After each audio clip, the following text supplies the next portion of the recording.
오늘은 와브라데이입니다. 이 와브라데이 맞아서 일부에서는 이제 말씀을 이게 전했는데, 일부 말씀을 그대로 전하려고 하다가, 그래도 청년인데 청년에 맞는 말씀을 전해야겠다 생각을 해서 같은 본문으로 좀 다른 말씀을 꾸며봤습니다. 그래서 말씀 제목을 뭘로 할까 고민을 하다가, 제 요즘 심정을 그대로 표현한 말씀을 제목으로 삼았습니다. 몰라요? 뭐라고요? 50이 될 줄 몰랐어요. 제가 왜 이런 소리를 하느냐? 다음 사진 한 장을 보면 여러분 이해가 되실 겁니다. 충격이죠? 이 사진이 다른 사람 같죠? 이 사진이 20 중반에 딱 찍은 거예요. 제가 이때, 저기 뒤가 제가 알기로는 저 롯데월드 개장한 지 얼마 안 되라고 알고 있고요. 가서 이제, 청년들하고, 예, 같이 이제 찍었습니다. 그래서 티에 저게 제가 얻어 입은 거라 기억이 정확하게 안 나요. 지금에서 거의 한 1.5를 나누면, 그때가 됩니다. 지금 1.5가 넘게 쪘어요. 그리고 그때 당시에는, 음악 한답시고, 소위 말해서 머리도 기르고, 저건 머리 좀 자른 거거든요. 그리고, 뺑뺑 바르고, 소위 말해서 그때는 또 먹지도 잘 안 먹고, 한 번 잠수 타면 안 일어나고, 막 이런 스타일이었습니다. 제가 그래서 요즘 잠수 타면 안 나오는 친구들, 제가 그 마음을 잘 압니다. 옛날에 제가 그랬기 때문에 그런데, 그때 제가 50이 될 줄 생각을 했겠어요? 저는 50이란 나이는 상상도 못 해봤고 50이 되면 둘 중에 하나일 거라고 생각했어요. 제가 요절을 하든지 아니면은 50이 되면 뭔가 대단한 것을 내가 이루지 않았을까 뭐 그런 생각을 했습니다. 여러분 아마 젊었을 때 그런 생각하시는 분 많았을 거예요. 그런데 지금 보세요. 제가 이렇게 됐습니다. 제가 절대로 하고 싶지 않았던 게 있었어요. 뭐냐면 두 가지였는데 나는 절대로 양복 입는 직업을 하지 않겠다. 나는 절대로 매일매일 출근해야 하는 직업을 하지 않겠다. 이게 제 이 인생의 목표였는데, 주일마다 양복 입고 매일매일 출근하고 나오고 있습니다. 하나님이 인도해 주셨지요. 그런데 이제 지나가 보면은 요즘에 그런 생각을 가끔씩 해요. 참, 인생이 뭘까 생각할 때 인생 참 별거 아니네. 전 인생이 이렇게 별거 아닌지를 상상을 못 했어요. 50을 살았으면 그때보다도 한 25세, 뭐 20년, 30년을 더 살았으면 좀 인생에 대해서 깊이를 제가 더 많이 알 거라고 생각을 했거든요. 그런데 그렇지 않아요. 그리고 저 그때 AB형이라 굉장히 이 품성이 왔다 갔다 하는 그런 경향이 많습니다. 아마 AB형 중에 그런 성격을 가지신 분이 있는데, AB형은 한 40대가 되면 좀 성격이 좀 이렇게, 좀 정상적으로 돌아와요. 그런데 그렇게 불안한 심정을 살 때 제가 이 나이가 되면 뭔가 제 마음이 좀 평안해지고 삶에 어떤 기조가 있을 줄 알았어요. 안 그래요. 아직도 불안해요. 된 건 있어요. 이룬 건 있어요. 그런데 생각과 같지 않아요. 마음과 같지 않아요. 그래서 그런 의미에서 세상을 좀 다시 바라보면 내가 청년 시절을 왜 그렇게 보냈지? 이러한 좀 생각이 옵니다. 여러분 청년이 뭡니까? 이 청년, 푸를 청자죠. 그래서 예전에는 푸른 날이라고 하지 않고 여기 뒤에다가 청 뒤에 다시 연 뒤에 뭘 붙였냐면 청춘이라고 했습니다. 청춘이라는 말은 봄을 뜻해요. 인생을 봄, 여름, 가을, 겨울이라고 했으면은 푸른 이 봄, 한마디로 파릇파릇 색상이 나오는 그 봄이 바로 청춘이라고 합니다. 그래서요, 요즘도 그렇지만 점점 여름은 길어지고 봄은 짧아집니다. 마찬가지죠. 청춘은 그렇게 길지가 않습니다. 길지가 않기 때문에 금보다도 귀한 거고 길지가 않기 때문에 굉장히 중요한 시기입니다. 그래서 이 청춘에 대한 우리 고민, 우리가 이 청춘을 어떻게 대할 것인가에 대한 고민은 여러분 때 아주 치열하게 해야 되는데요. 오늘 말씀 이 전도서가 그래서 중요한 이유가 뭐냐면 전도서의 저자인 이 솔로몬을 알고 있어요. 이 솔로몬이 가장 인생을 돌아보면서 제일 후회가 되고 제일 인생으로 타임스플레이어서 백을 돌아간다면 고치고 싶은 게 뭐냐고 물어봤을 때 그게 뭐겠어요? 청년이라고 이야기하고 있기 때문이에요. 그래서 자기 인생을 돌아보면서 자기 인생에 정말 이상했던 그 청춘을 돌아보면서 그는 여러 가지의 회한을 이렇게 나누게 됩니다. 그리고 그 회한을 글로 쓰기 시작을 했는데요. 우리 함께 12장 10절의 말씀을 같이 한번 읽어보도록 하겠습니다. 시작! 전도자는 힘써 아름다운 말들을 구하였나니 진리의 말씀들을 정직하게 기록하였느니라. 정직한 기록을 하였다. 자기의 인생을 통해서 깨달은 것, 절실히 깨달은 것, 후회되는 것을 적었다. 여러분, 그래서 어떤 의미에서 이 전도서를 한마디로 표현하면 껄무새라고 할 수 있어요. 내가 그때 왜 그랬지? 그러지 말걸. 그렇게 행동하지 말걸. 그것들이 담아놔요. 그래서 어떻게 보면 이제 꼰대가 쓴 글이지만 이것을 우리가 잘 본다면 우리의 간접 경험을 삼아서 우리도 똑같지 않는 실수를 반복 안 할 수 있고 뿐만 아니라 좀 더 지혜로운 우리의 청춘을 보낼 수 있지 않을까. 그래서요, 오늘 이 전도서를 여러분과 함께 나눌 때 이 청춘이라는 이 생활을 어떻게 우리가 보내야 이게 슬기롭고 지혜로운 생활이 될지를 여러분과 함께 나누려고 합니다. 자, 그러면은 첫 번째로 슬기로운 청년 생활을 어떻게 보내야 될까? 여기에 대해서 우리가 이렇게 생각을 해요. 우리 같이 한번 읽어보겠습니다. 시작! 쓸데없는 일에 낭비하지 마라. 제발 쓸데없는 일에 이 청춘이라는 짧은 시간을 낭비해서는 안 된다. 여러분, 청춘이라고 하면 종아리 너도 청춘이야. 아멘. 지금 이제 청춘, 옛날에는 10살부터 청춘이라고 그랬어. 그런데 이 청춘은 쓸데없는 일, 그러면 우리를 쓸데없게 만드는 일은 무엇일까? 우리 함께 10절의 말씀, 11장 10절의 말씀을 같이 한번 읽어보도록 하겠습니다. 시작! 그런즉 근심이 내 마음에서 떠나게 하며 악이 내 몸에서 물러가게 하라. 어릴 때의 검은 머리의 시절이 다 헛되니라. 근심이 떠나가게 하라. 그리고 여러 악이 떠나가게 하라고 합니다. 근심 떠나가고 악이 떠나가고 하라. 왜냐? 이것은 우리를 낭비시키는 것이기 때문이에요. 특별히 여기서 이 모든 낭비하게 한 청춘을 헛되다라고 얘기합니다. 이 헛되다라는 단어는요, 다음에서 보듯이요, 헤벨이라는 단어예요. 이 헤벨이라는 단어는 정확하게 표현하면 증기, 입김, 숨, 연기 뭐 이런 것을 뜻합니다. 여러분, 연기와 청춘은 되게 비슷합니다. 왜 그럴까요? 이렇게 연기가 났습니다. 여러분, 이거 잡을 수 있어요, 없어요? 못 잡습니다. 청춘의 시간은 잠깐이기 때문에 금방 지나가 버려요. 뿐만 아니라 이 연기, 이 입김은 어떻습니까? 이게 어디로 날아갈지 몰라요. 우리의 청춘도 자칫 잘못하면 어디로 날아갈지 내일을 알지 못합니다. 거기뿐만이 아니죠. 이 청춘 결국 사라집니다. 마치 우리의 입김의 연기가 공중에서 분해되고 사라지는 것처럼 이 청춘도 어느가 순간적으로 다 지나가 버리고 말기 때문이에요. 그래서 잘못된 생활 방식인가 잘못된 삶의 태도는 청춘을 낭비하게 만들고 낭비한 청춘은 우리를 껄무새로 만들 수 있다. 그러면 청춘을 낭비하는 이 삶의 잘못된 태도는 어떤 것일까? 다음에서 보다시피 세 가지의 모습이 있는 것 같아요. 이 첫 번째는 뭐냐면 즐겨라 라는 거예요. 즐겨라. 그리고 두 번째는 벌어라. 세 번째는 잡아라. 이렇게 하는 겁니다. 여러분, 인생에서 너는 꿈이 뭐냐 그랬을 때 저는 이 순간, 지금 이 순간을 즐기는 거예요. 우리에게 내일은 없다. 이런 분이 있습니다. 제가 예전에 있었던 이 교회에서 이런 청년이 있었습니다. 참고로 이 청년 되게 이뻤습니다. 그런데 그 동생도 되게 이뻤습니다. 근데 동생과 이 언니가 굉장히 닮았습니다. 이 집은 굉장히 얼굴이 닮은 집안이구나. 나중에 봤더니 똑같은 데서 수술을 했습니다. 그래서 얼굴이 달라는데, 근데 이 청년이 굉장히 미에 관심이 많고 자기가 어떤 삶에 대해서 옛날에 관심이 되게 많았던 사람이에요. 그래서 그 청년을 어떻게 다 투자를 하고 낭비를 했냐?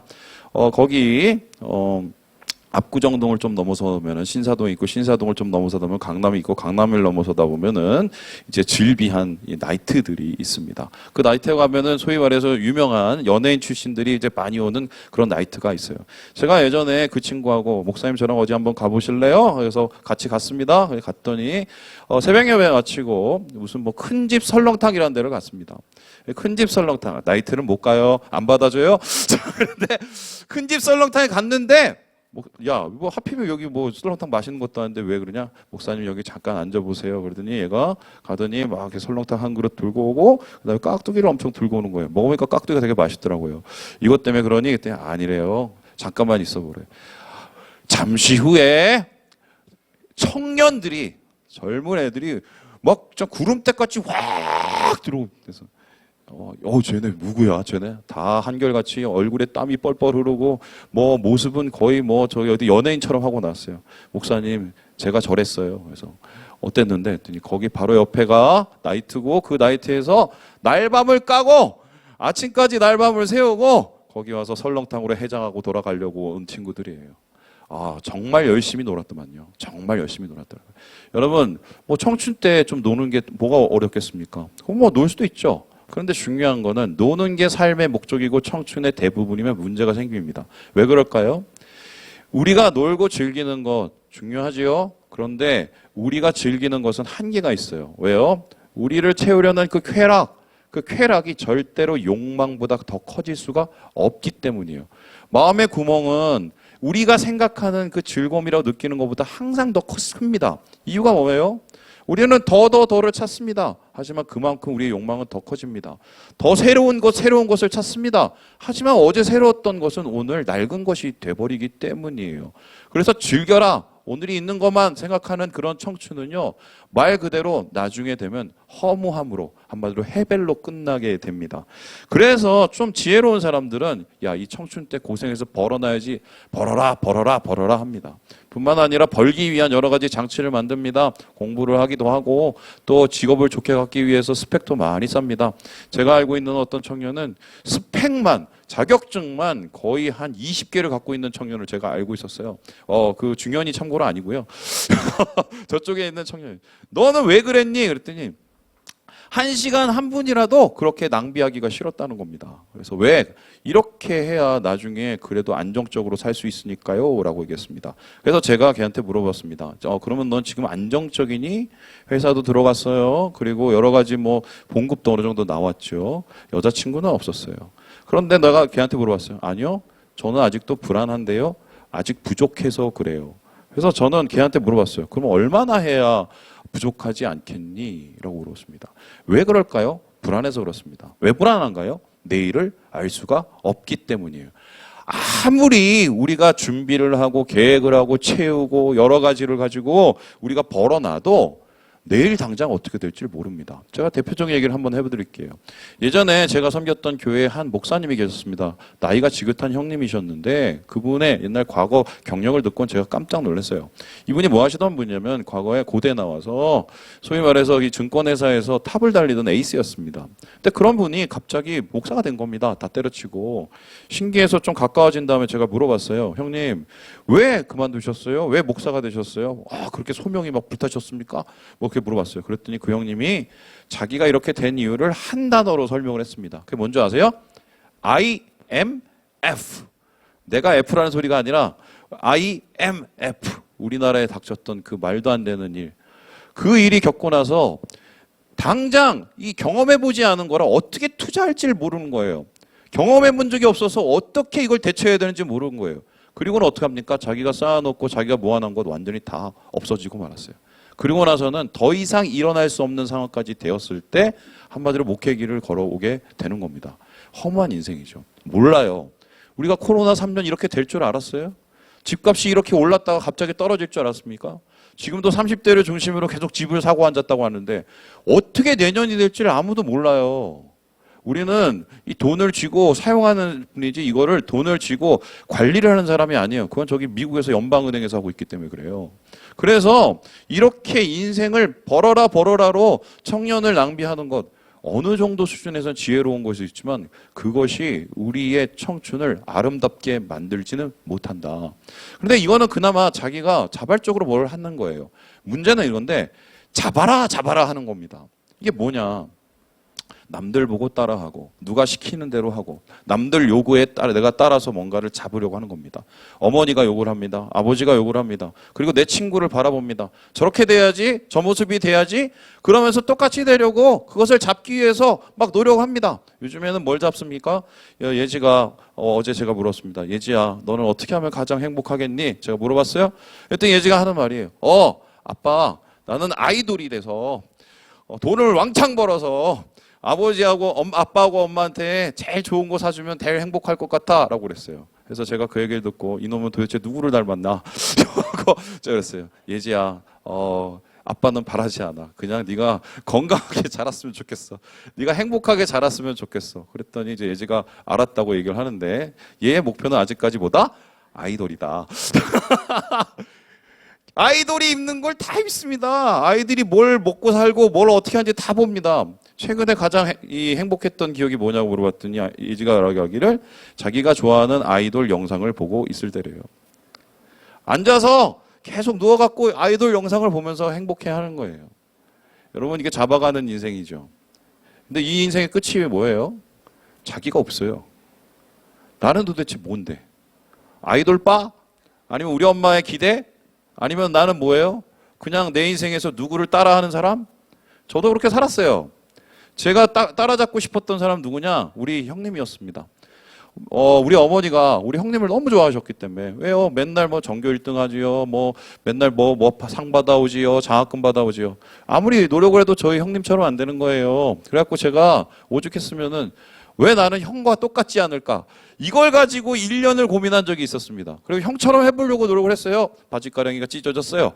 그리고 나서 제 인생이 굉장히 불행해졌습니다. 이유가 뭔지 아세요? 나는 형과 같지 않아서. 내가 없어요. 그래서 인생을 낭비하는 거는요. 계속 즐기려고 하다가 망하고 벌으려고 하다가 손에 남지 않고 잡으려고 하다가 내가 없어져 버리는 그런 인생을 살 수 있기 때문이에요. 이러한 것으로부터 벗어나야 돼요. 청춘은 우리가 낭비는 할 수 있겠지만 낭비로 청춘이 끝나버리면 그만큼 아까운 게 없습니다. 그래서 이 전도자는요. 낭비하지 말고 우리가 추구해야 될 것이 무엇인지 둘째로 이렇게 얘기를 하는데요. 우리 같이 한번 읽어보도록 하겠습니다. 시작! 방황할 수 있는 자유를 만끽하라. 청년 때 뭘 하라고 하냐면 방황하라고 얘기합니다. 아유, 뭐 교회에서 이상한 거 같겠네. 뭐 말 잘 들으라고 얘기를 해야 되는데 왜 방황하라고 얘기하냐? 왜냐하면 청년은 마음껏 방황할 수 있는 시기이기 때문이에요. 우리 함께 9절의 말씀을 같이 한번 11장 읽어보도록 합니다. 시작! 청년이여 내 어린 때를 즐거워하며 내 청년의 날들을 마음에 기뻐하여 마음에 원하는 길들과 내 눈이 보이는 대로 행하라. 그러나 하나님이 이 모든 일로 말미암아 너를 심판하실 줄 알라. 아, 이런 좋은 말씀이 있어. 내 눈에 보이는 대로 해라. 네 하고 싶은 대로 다 해라. 꼴리는 대로 하라. 야, 성경이 이런 말을 하고 있어? 이렇게 얘기를 합니다. 아마 여기까지만 딱 했었으면 그런 말이 될 겁니다. 그런데 여기에서 방황을 하라고 할 때 중요한 단서가 하나 있어요. 이 뒷부분을 보세요. 그러나 하나님이 이 모든 일로 말미암아 너를 어떻게 해요?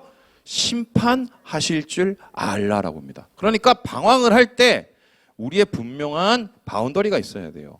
그냥 세상에서 남들 다 방황하듯이 같이 망가지고 술 처먹고 돌아다니고 내 인생 엉망되고 길거리에서 자빠자고 누구 얘기하고 있는 거예요? 자, 그런데 이게 아니라는 거예요. 우리가 방황을 하되 방황의 중요한 목표와 바운더리가 있어야 돼요. 그 바운더리는 뭡니까? 바로 하나님 안에서의 방황입니다. 아니 그러면 세상에서 방황하는 것과 하나님 안에서의 방황하는 것은 어떤 의미일까요? 세상에서 방황하는 것은 오늘밖에 없어요. 세상에서 방황하는 것은 내가 없어요. 하지만 하나님 안에서 방황하는 것은 내일을 위한 방황입니다. 나를 위한 방황이에요. 그럼 나를 위하고 내일을 위한 방황이라는 것은 무엇입니까? 우리는 청춘의 시기를 어떻게 보여야 되냐? 청춘은 배우는 시기가 아니에요. 배우는 시기는 이미 유치원, 초등학교, 고등학교에서 끝나야 돼. 그럼 청춘은 뭐 하는 시기여야 되느냐? 찾는 시기야. 무엇이 나를 행복하게 만들지, 무엇이 인생에서 가치로운 것인지, 내가 무엇을 위해서 살아야 되는지를 인생의 목적을 찾고 만들고 그것을 위해서 방황할 수 있어야 돼. 그러니까 어떻게 해요? 이렇게 한번 해보기도 하고 실패해보고 저렇게 한번 해보기도 하고 넘어져도 보고 괜찮아요. 청춘을 살면서 무릎이 안 까지고 사는 사람은 그거는 노인이지 청년이 아니야. 청년은 하나님 안에서 나를 내 인생을 바칠 만한 그 무엇을 위해서 방황할 줄 알아야 돼. 특별히 그 방황을 전도자는 분명히 자신 있게 얘기하는데요. 뭐라고 합니까? 그 방황이 하나님 안에서 정답을 찾을 수 있다고 이야기를 합니다. 하나님이라는 테두리 안에서의 그 방황, 우리가 실패를 해도 그것은 청춘이 아름다울 수밖에 없다고 얘기합니다. 그래서 실제적으로 예수님도 이런 얘기를 하셨어요. 우리 함께 마태복음 7장 말씀을 같이 한번 읽어보도록 하겠습니다. 시작! 구하라 그리하면 너희에게 주실 것이요. 찾으라 그리하면 찾아낼 것이요. 문을 두드리라 그리하면 너희에게 열릴 것이니. 보통 이것을 뭐 기도라고 생각하는 경우가 있습니다. 그런데 이 전후 구절을 보면은 꼭 그런 건 아니에요. 여기에서 이 뒤에 뭐냐면 좋은 것을 주시지 않겠느냐 합니다. 그러면은 여기서 구하는 사람, 찾는 사람, 두드리는 사람은 무엇을 찾기 위해서 이럽니까? 무엇을 구하기 위해서 이럽니까? 좋은 거예요. 좋은 거. 토브. 좋은 거는 뭡니까? 바로 선한 거.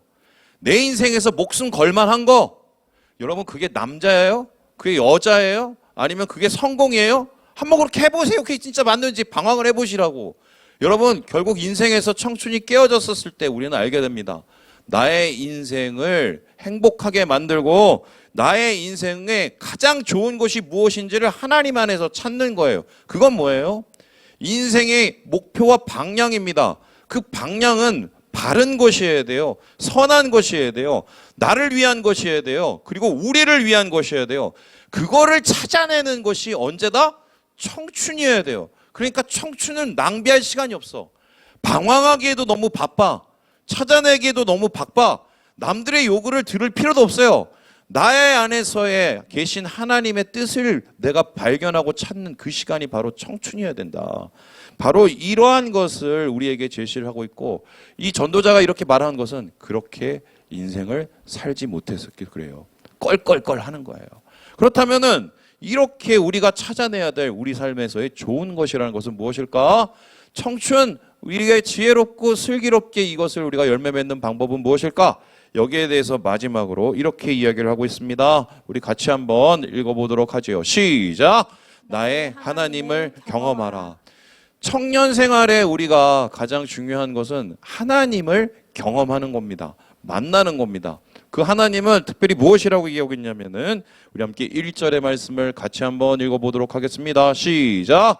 너는 청년의 때에 너의 창조주를 기억하라. 곧 곤고한 날이 이르기 전에 나는 아무 낙이 없다고 할 해들이 가깝기 전에. 여기서 뭐 3절부터 쭉 가면은 늙은 얘기만 나옵니다. 늙으면 이렇게 찾을 수가 없어요. 그때는 힘들어 갖고요. 방황이라는 걸 못 해요. 도전이 없어지거든요. 저도 갱년기 되니까 자꾸 좀 무서움이 와요. 무서움이 오기 시작하면은 도전을 못 해요.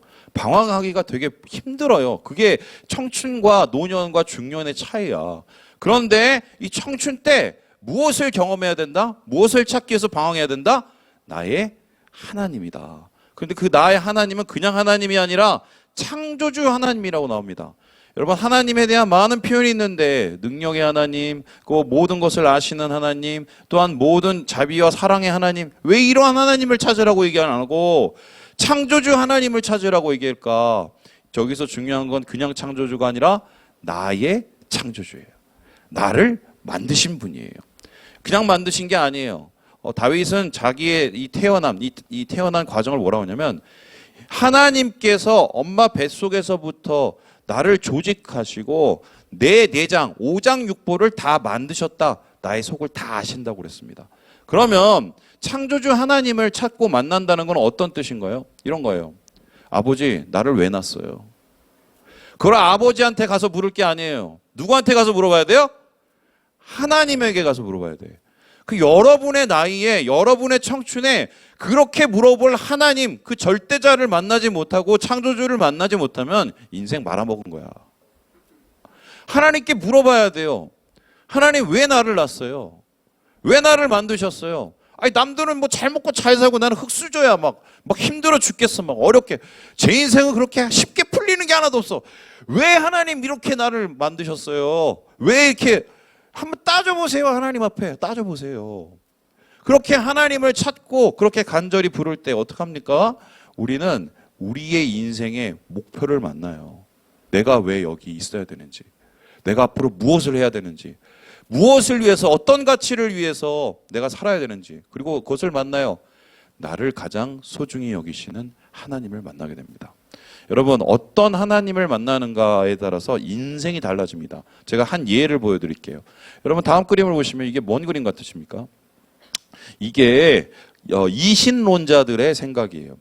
지금 이신론자들은 어떤 사람들이냐? 이신, 이가 뭐냐면 이해할 이자, 이성 이자입니다. 그런데 이신이라는 게 뭐냐면 이 18세기에 소위 말해서 이 계몽주의자들이 만든 하나님의 개념입니다.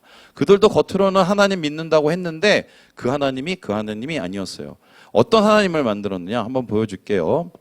이게 시계입니다. 이 정교하게 만들었습니다. 이 시계를 돌리기 위해서는 여러 가지 부속이 들어가고 프로그래밍이 돼야 됩니다. 그죠? 이 프로그래밍이 된 걸 딱 만들어 놓고는 하나님이 이 세상을 이렇게 만들어 놓은 거예요. 그래 놓고는 딱 갖다 놓고는 이렇게 바라보는 거예요. 그리고는 개입을 안 하세요. 세상을 이미 정교하게 다 만들어 놨기 때문에 알아서 돌아가도록. 아까 그 그림을 보면 뭐라고 하냐면은 Don't make me come down there. 야, 내가 거기 가서 나를 귀찮게 하지 마. 나 여기 있을게. 그러니까 왜 이렇게 만들었냐? 이 사람들은 세상이 이성의 법칙에 의해서 돌아다닌다고 생각을 했어요. 그러니까 하나님은 만들어만 놓으시고 저기 멀리 계시기 때문에 우리 이 세상은 어떻게 살아야 되냐? 우리가 알아서 잘 살아야 된다. 우리의 능력을 가지고 잘 살아야 된다라고 생각한 게 이신론주의자입니다. 근데 이 이신론에 의해서 탄생한 게 뭔지 아세요? 자본주의예요. 왜냐? 하나님이 어차피 개입하지 않고 하나님이 어차피 함께하지 않으니까 우리끼리 잘 먹고 잘 살아야 돼. 그러면 잘 살기 위해선 돈이 필요해. 돈을 어떻게 벌어야 되냐? 시장 경제를 돌려. 자유롭게 돌려. 그럼 못 사는 사람은 어쩔 수 없어. 도태돼. 그리고 만들어내는 게 뭔지 아세요? 정치, 경제, 문화예요. 뭐 홉스 이런 사람들 다 이신론자예요. 예수 믿는 사람 아니에요. 그래서 사람끼리 살아가면서 소위 말해서 그래도 덜 문제 있는 그 방법을 찾아내려고 하는 게 이 사람입니다. 이 사람들이 영향을 받아서 세워진 나라가 어딘지 아세요? 미국이에요. 미국 그 프랭클린, 뭐 아담스 이런 사람들 다 이신론자입니다. 심지어는 여러분 잘 아시는 존 뉴턴, 여러분 아시는 아인슈타인 다 이신론자예요. 그 사람들 믿는 하나님은 하나님이 아니다. 그 하나님은 왜 하나님이 아닌가? 우리의 하나님은 옆에 계시는데 이 사람들의 하나님은 저기 멀리 나랑 상관없이 계시는 거예요. 그런데 예수 믿는다고 하면서도 이런 신앙 가지고 살아가는 분이 있다 없다? 많아요. 하나님은 교회에 계시고 조금 좀 양심 있는 놈들은 하나님은 아침에 내가 큐티할 때만 있고 그리고는 세상은 어차피 하나님하고 관계없이 내 맘대로 그러니까 뭐 능력 있는 놈이 세상을 잘 살고 이렇게 되는 거예요. 그런데 이것은 정확하게 따지면 성경이 말하는 하나님이 아닙니다. 성경이 말하는 하나님은 우리와 함께 하시는 하나님이에요. 임마누엘의 하나님이에요. 청년의 때 이걸 경험하는 거예요. 딴 사람의 하나님, 우리 아빠의 하나님, 우리 엄마의 하나님, 목사님이 얘기하는 하나님 그거 다 필요 없어. 우리 종환이의 하나님을 종환이가 만나야 돼. 왜 하나님 날 만드셨어요? 이거를 네가 제압을 찾아야 돼. 이거 안 찾으면 청춘이 아니야.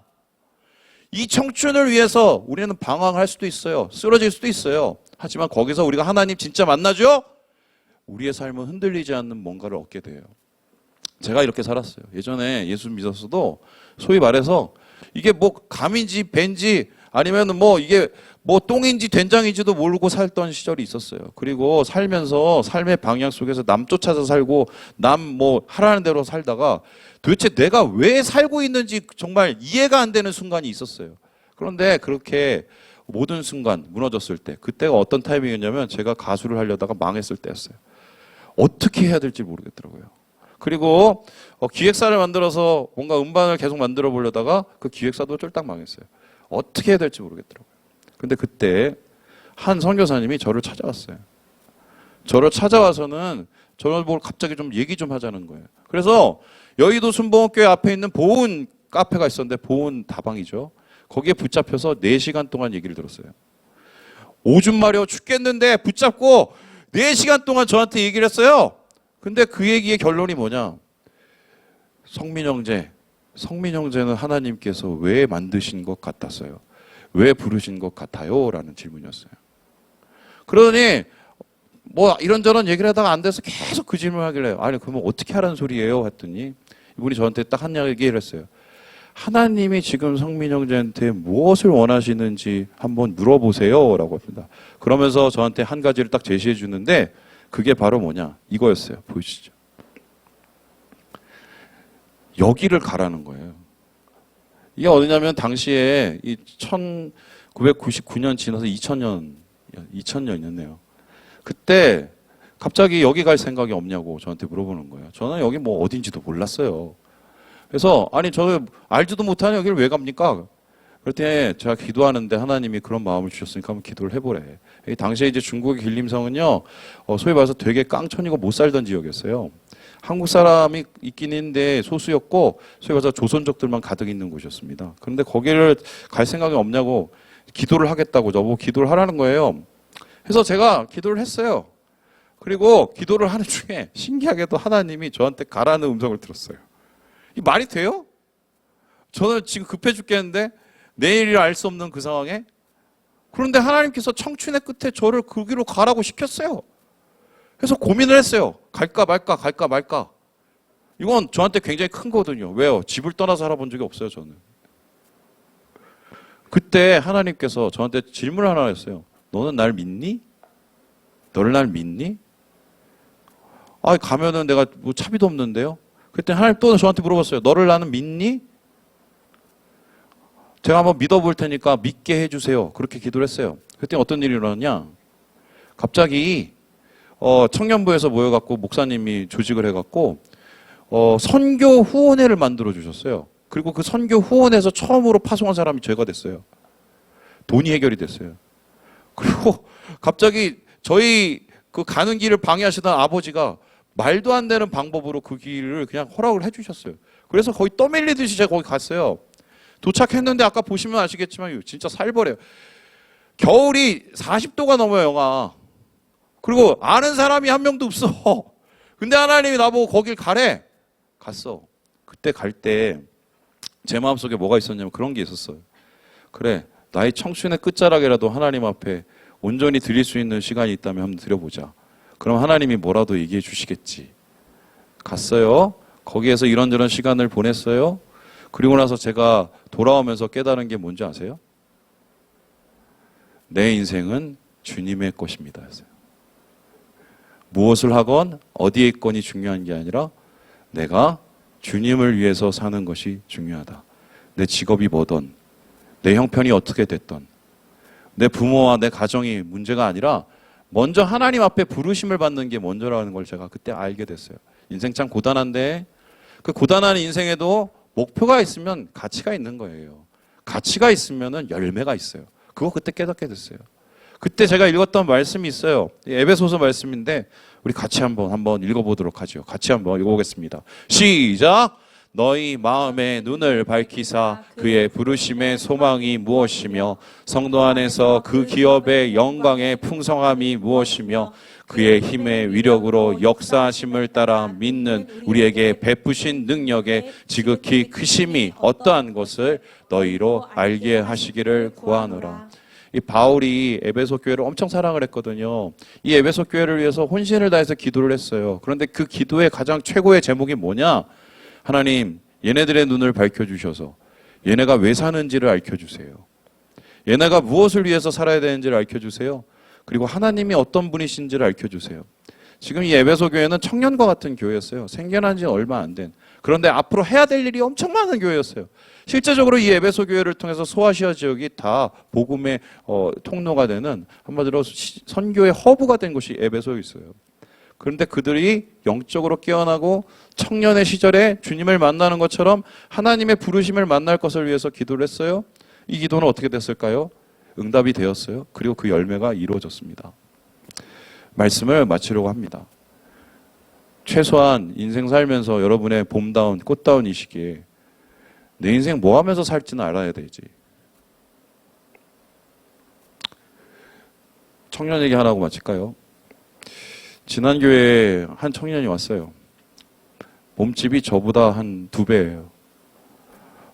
나이가 저보다 한 10살이 어렸어. 그런데 여자였어. 눈빛이 마탱이가 갔어. 도대체 이분이 누군가, 엄마가 데리고 왔어요. 얘를 위해 좀 기도를 해달라고. 알아봤더니 미국에 있는 소위 말해서 UCLA에 나온 분이야. UCLA를 나왔고 한국에서 그러고 앉았어요. 그래서 내가 뭘 하냐고 물어봤더니 집에 앉아갖고 맨날 늦게 자고 늦게 일어나고 안 나가고 거의 뭐 폐인처럼 살고 있는 거예요. 폐인처럼. 나중에 이런저런 얘기를 했는데 얘기를 해도 못 들어. 눈도 못 맞춘다니까. 도대체 무슨 일이 이 자매한테 일어났을까? 인생을 남 살듯이 남 몰아치듯이 그렇게 살았어. 어느 순간 자기가 감당할 수 없는 순간이니까 빵 터져버렸어. 패닉이 온 거야. 왜요? 왜 사는지를 몰라. 청춘의 시간을 낭비한 거예요. 달려가기만 한 거예요. 그런 모습은 여러분의 미래가 되면 안 됩니다. 청춘은 금방 가요. 청춘은 하나님께서 여러분에게 방황하라고 주신 선물이에요. 주 안에서 그 뜻을 구하기 위해 여러분이 왜 사는지는 알아야 되니까.